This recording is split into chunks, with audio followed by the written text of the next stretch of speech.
ஆறுபடை வீடு அமர்ந்திடும் வேல்முருகா, ஆதியந்தம் யாவும் கடந்தவன் ஞான வேலா குமரா.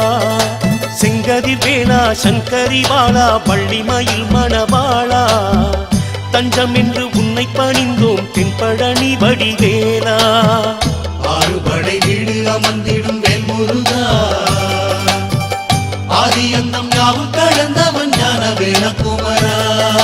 செங்கதி வேளா சங்கரி வாழா பள்ளிமயில் மணவாளா, தஞ்சம் என்று உன்னை பணிந்தோம் தென்பழனி வடிவேலா. மலைமகள் ஈஸ்வரி மைந்தன் உன் திருக்கைகளில் வேலிருக்கு, அடியவர் இன்னலை போக்கிட வந்திட வேண்டும் காவலுக்கு. காலை முதல் மாலை வரையில் உன்னழகு கண்டு மனம் சொக்கிட வேண்டும் அருள் வழங்கு.